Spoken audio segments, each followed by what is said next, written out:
Hey guys! What's up? What's up mga kaigat? Ayan, another day, another vlog na naman tayo mga guys. Diba? So as you can see, wala ako sa area namin, wala ako sa bahay namin, kundi nasa bahay ako ng friend ko. Ayan, pinalipad ko muna yung drone sa area ng friend ko kasi nga maganda yung area. So sabi ko kukuha lang ako ng konti, and as you can see, ayan, medyo mayayaman po yung mga nakatira dyan guys. Makikita pa natin may swimming pool po yung isang bahay dyan, and yun, ang ganda nga. At ayun na nga, ayan, tuloy-tuloy ang ating vlog. Ayan, papunta po kami sa tinatawag nilang Mirror Lake, at tinaanan namin itong Leche Springs o whatever ang tawag dyan. So ayan na guys, tara samahan nyo kami. Tara na, let's go!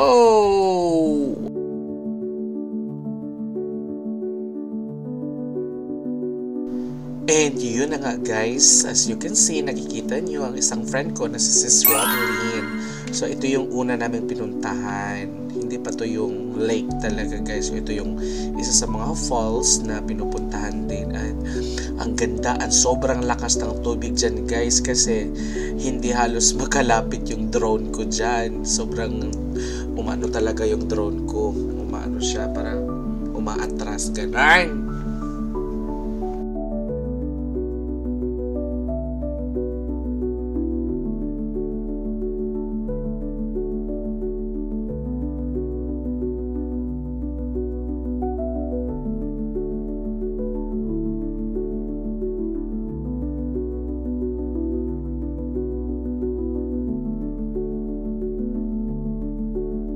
And yun na nga guys, sa sobrang baba lang na pagpapalipad ko ng aking drone, kasi baka kasi maano sa puno yung drone, baka masira lang. So ganyan lang po siya kababa ang lipad, parang sa Magdalena.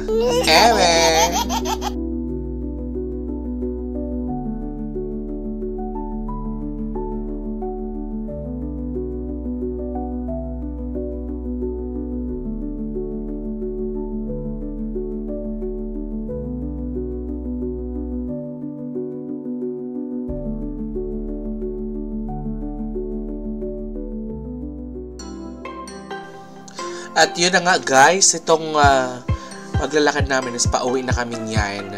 Pero bago ang lahat, bago kami umuwi, ipapakita ko muna sa inyo yung Mirror Lake na tinatawag nila. Syempre, hindi pwedeng hindi nyo makita. In 3, 2, 1, go!